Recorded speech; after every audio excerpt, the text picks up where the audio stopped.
July 17, 2025, a day of heartbreak for Gaza's Christian community. For generations, the Holy Family Church had stood as a beacon of faith and resilience, its doors open to all who sought comfort and peace. But on this day, the unthinkable happened, forever altering the lives of those who called it their spiritual home. The Holy Family Church, Gaza's only Catholic parish, had become a sanctuary for 600 desperate people, including the disabled and sick children cared for by the missionaries of charity. Families from across the city, driven from their homes by violence, found shelter within its ancient walls. The church was more than just a building, it was a lifeline, a place where hope flickered even in the darkest times. For weeks, families clung to hope within its walls, seeking shelter from the relentless conflict outside. Children played quietly in the corners, mothers whispered prayers, and elders tried to reassure the young that they were safe. The church became a fragile bubble of normalcy, a rare refuge from the chaos that raged beyond its gates. That hope was shattered when an Israeli military strike hit the compound.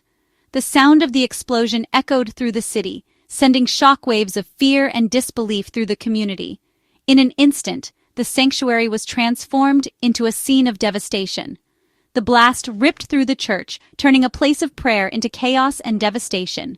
Stained glass windows exploded, sacred icons were reduced to fragments, and the cries of the wounded filled the air. The altar, once a symbol of peace, was left in ruins. Walls crumbled, screams replaced silence, and the sacred was violated.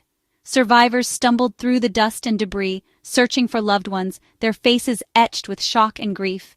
Emergency responders rushed in, but the destruction was overwhelming. The attack was not just on a building, but on a symbol of hope for the entire community. The cross, still standing amid the ruins, became a stark reminder of both loss and resilience. Parishioners gathered outside, mourning not only the destruction of their church, but the assault on their faith and identity. In seconds, the illusion of safety was gone, replaced by confusion and terror. Children clung to their parents, tears streaming down their faces, as families fled into the uncertain streets.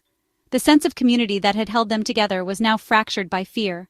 The tragedy made clear, in this war, no place was truly safe. Homes, schools, and now even houses of worship had become targets.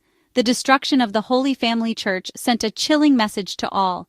Nowhere was beyond the reach of violence. The sanctuary was broken, leaving behind only rubble and heartbreak. Yet among the ruins, the spirit of the community endures, wounded but not defeated. The memory of what was lost lingers, a testament to the faith and resilience of Gaza's Christians in the face of unimaginable tragedy. The aftermath revealed the true cost: lives lost, futures shattered. The destruction was not just physical, it tore through the very fabric of the community, leaving behind a trail of grief and despair. Buildings can be rebuilt, but the lives lost and the emotional scars left behind are far more challenging to mend. Two beloved parishioners, Saad Salama and Fumia Ayad, were killed, along with a third victim. Their loss was felt deeply, not just by their families but by everyone who knew them. They were pillars of the community, always ready to lend a helping hand, and their absence leaves a void that cannot be filled. The community's grief was overwhelming, their sense of security destroyed. People gathered in groups, seeking solace in each other's company, trying to make sense of the senseless. The air was thick with sorrow, and the weight of the tragedy was almost palpable. At least 10 were wounded, including Father Gabriel Romanelli, the parish priest and a pillar of strength. Father Gabriel, known for his unwavering faith and dedication, now found himself among the injured, yet he continued to offer comfort and hope to his parishioners, embodying resilience in the face of adversity. The sisters and volunteers struggled to care for the injured with scarce supplies. Makeshift medical stations were set up, and every available resource was stretched to its limit. Despite the challenges, the spirit of compassion and solidarity shone through, as everyone did their best to help those in need. Children and the vulnerable, already traumatized, faced new terror. The sight of young faces marked by fear and confusion was heart-wrenching. Caregivers did their best to provide comfort, but the psychological impact of such events on the young minds is profound and long-lasting. The attack left deep emotional scars, but the community clung to each other, refusing to break. In the face of such adversity, their unity became their strength. They held hands, shared tears, and offered words of comfort, creating a network of support that was crucial for their collective healing. In mourning, they found resilience, praying for the dead and the wounded. Prayer gatherings became a source of solace, a way to honor those who were lost and to seek strength for the days ahead. The community's faith, though tested, remained unbroken. The spirit of the people endured, even as sorrow blanketed the compound. Faces marked by grief also showed determination. They came together, not just to mourn, but to support each other, to rebuild, and to remember. Their resilience was a testament to their unyielding spirit. Amidst the shock, a quiet determination to survive and remember took root. The community began to pick up the pieces, driven by a shared resolve to honor the memories of those they lost and to rebuild their lives. Their journey ahead is long, but their spirit remains unbroken. News of the attack spread rapidly, sparking global outrage. Religious leaders, governments, and humanitarian groups condemned the strike on a designated civilian shelter. Christian communities worldwide expressed solidarity, seeing the attack as an assault on religious freedom and sanctuary. The incident intensified calls for a ceasefire and greater protection for civilians and sacred sites. Media coverage brought the tragedy into millions of homes, galvanizing public support for peace and humanitarian aid. The world demanded accountability, making clear that such violence would not go unnoticed. Pope Leo XIV, deeply moved by the tragedy unfolding in the region, responded without a moment's hesitation. The news of escalating violence and mounting casualties reached him in the quiet of his study at Castel Gandolfo, and his face reflected the weight of the world's suffering. As the leader of over 1 billion Catholics, he felt a profound responsibility to act swiftly and decisively, knowing that his words and actions could offer hope to millions. Even before the full extent of the devastation was known, Pope Leo XIV called for an immediate ceasefire and a return to dialogue. He instructed Vatican officials to mobilize all available resources, convening an emergency meeting to coordinate the Church's response. The Pope's urgent phone calls and public statements made it clear the Vatican would not stand by in silence as innocent lives were lost. The Pope reached out personally to Cardinal Pizzaballa, who was preparing to enter Gaza to assess the situation firsthand, and to Father Carlos Ferrero, a priest working tirelessly to support those affected by the violence. In heartfelt conversations, Pope Leo XIV offered prayers, encouragement, and unwavering solidarity, assuring them that the global Church stood with all those suffering in the conflict. "It is time to stop this slaughter," he urged, his voice resonating with both sorrow and determination. Addressing the faithful gathered in St. Peter's Square and millions watching around the world, the Pope's words echoed far beyond the Vatican's walls, calling on all parties to lay down their arms and choose the path of peace. His actions were more than diplomatic. They were deeply pastoral, reflecting his genuine concern for the dignity and well-being of every person affected by the conflict. Pope Leo XIV met with grieving families, embraced refugees seeking safety, and dispatched Vatican humanitarian aid workers to provide relief in the hardest-hit areas.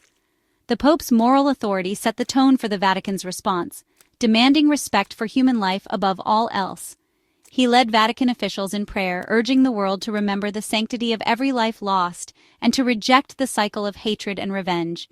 He framed the crisis as a humanitarian catastrophe, not merely a political conflict. The Pope emphasized that the suffering of civilians, children, families, the elderly, must be at the center of every conversation about the future. He called on the international community to prioritize aid, protection, and compassion for those caught in the crossfire. His voice became a rallying cry for peace, challenging world leaders to set aside their differences and work together for a just and lasting solution. Through video conferences and international summits, Pope Leo XIV urged governments, religious leaders, and citizens everywhere to unite in the pursuit of reconciliation and healing. The Vatican made clear it would not be silent in the face of such suffering. As the Vatican flag flew at half-mast and candlelight vigils filled St. Peter's Square, Pope Leo XIV's plea for peace resonated as a beacon of hope, reminding the world that compassion and solidarity must prevail, even in the darkest of times. On July 18th, Israeli Prime Minister Netanyahu called Pope Leo XIV, a pivotal moment. The call came amid intense international pressure and condemnation. Israel had already expressed regret for the strike, but this conversation was a direct attempt to address the Vatican's concerns. For Netanyahu, it was a chance to explain and reassure. For the Pope, it was a moment to demand moral accountability. The Pope focused on the humanitarian crisis, not political justifications. He appealed to Netanyahu's conscience, urging a change of course for the sake of humanity. The world watched, hoping this dialogue could spark real change. The call symbolized the intersection of politics and faith, with innocent lives hanging in the balance. Pope Leo XIV's message to Netanyahu was clear and uncompromising. He demanded an immediate ceasefire, insisting that only dialogue could end the cycle of violence. The Pope stressed the absolute necessity of protecting all places of worship and the communities they serve. He highlighted the suffering of Gaza's most vulnerable, children, the elderly, the sick. His plea was for a shift from military solutions to humanitarian compassion. The Pope urged Netanyahu to consider the long-term consequences of war. He called for the protection of sacred sites and the unimpeded flow of aid. Only through dialogue, he insisted, could a just and lasting peace be achieved. While leaders spoke, church figures acted. On July 18th, Cardinal Pizzaballa and Patriarch Theophilos III led a humanitarian mission into Gaza. Their convoy brought desperately needed food, medical supplies, and hope to the besieged community. The aid was a lifeline for those at the Holy Family Church and beyond.